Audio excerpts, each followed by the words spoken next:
Hey everybody, how you doing? This is Barry, that Goat Metal Show with the weekly recap. Hope everybody's doing good. Hope everybody's having a great time as we march towards, again, July is coming. All right? Hope everybody's been doing well. I want to thank everybody who's been watching, liking, subscribing to the channel, and checking out all the videos. We truly appreciate it, okay? Let's get right into the news, all right? Some sad news in the Christian metal world. Roger Martinez, the original singer of Vengeance Rising, has passed away. All right. Here's a post from Seth, I think it's Matire from Heaven's Metal Magazine. So I just found out today, like many of you, that Roger Martinez, original vocalist of Vengeance, passed away, according to a Facebook post by Pastor Bob Beeman and other sources. There are mixed feelings about the man, the myth, the legend, but mostly we're all just saddened by the news of a loss of someone who was influential in the Christian metal community.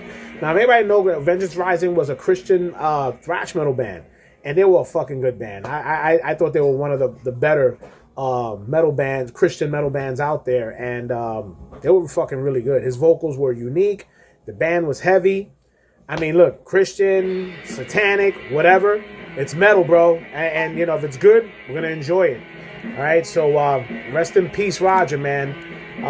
Hopefully, you know, you get to go and meet Jesus. All right, then we're going to go into some news about Gene Hoglan. Gene Hoglan has a theory about how Lars Ulrich ended up borrowing Dark Angel drum beats from Metallica's One, which everybody kind of figured that part. I kind of knew that when they did One, you know, that double bass pedal. That just seemed a little weird. But in an interview with that Metal Interview podcast, Dark Angel drummer Gene Hoglan once again discussed the supposed influence the title track of Dark Angel's 1996 album, Darkness Descends, had a Metallica song One, which was released 2 years later. Reflecting on when he first heard the Metallica cut, Gene said, "This was a pre-YouTube, pre-streaming album. It wasn't out yet. He had to listen to the radio to hear it. And at that time, KNC Los Angeles, they were the rock radio station across the U.S. And the new Metallica song was getting played. And all I admit, I didn't. I had my cassettes in my car. I listened to the cassettes of things. I wasn't listening to KNAC a lot, but was getting phone calls and messages, answering machine messages from friends saying, hey, man, have you checked out the Metallica? Man, check that thing out. Wait until you hear that thing."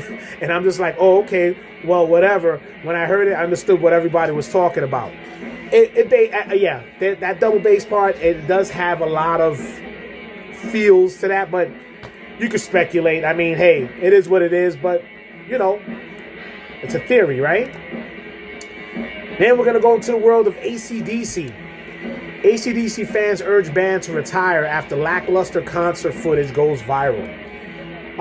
Concert footage from one of AC/DC's recent live shows has sparked fierce fan debate on social media, with some urging the legendary rockers to pack up their guitars for good. AC/DC has been carving up stages in Europe and the US on their Power Up World Tour in recent months, and they recently announced the Australian comeback that's set to go ahead later this year. Hey man, this is what it is. You know, look, these guys are getting up there in age. They're probably going to be slacking off a little bit here and there. I'm sure they're going to have people there trying to help them out. Look, it is what it is. Maybe sometimes you just got to go and call it a career. But, you know, we'll see what happens. Now we're going to get into some metal bochinche. All right? Some good metal bochinche, too. Brett Hines won't miss being in a shit band with horrible humans following Mastodon exit. In 3 months since guitarist Brett Hines suddenly quit Mastodon, people have been left speculating about what had predicted the exit. He was the founding member of the band, after all, with just as much skin in the game as any of the members, so it had to have been something big. So, I've always disliked Mastodon, and basically, matter of fact, Brett Hines, I think, was one of the main dudes that I had an issue with, so he could just eat a pile of shit, and the rest of the band could just go drop dead for all I care. You know, who cares? But anyway, it is what it is. But yeah, it's not like anything's missed on Mastodon. They got big, they made it, and you know, now they're going through their little crap. So who knows? But Brett Hines is all pissed off. Well, I guess we'll see some court battles. Oh well. Anyway, this is Barry. That Gold Medal Show. I'm going to send it over to Rich, solid producer. He's got some stuff. Thanks, Barry. Tone Joker's cassette of the week is Lord Humongous and Mordid Red, brand new split, titled And then there were some. And this past Friday, Hexeia released The Ancient Gapping Mouth, their latest release on Hell's Headbangers. Also out this week, Sodom, The Arsonist, German thrash legends return with their new album. And now here are some new show announcements and festivals for this week. Saturday, September the 5th, a record release party at Lucky 13 for Electrocutioner.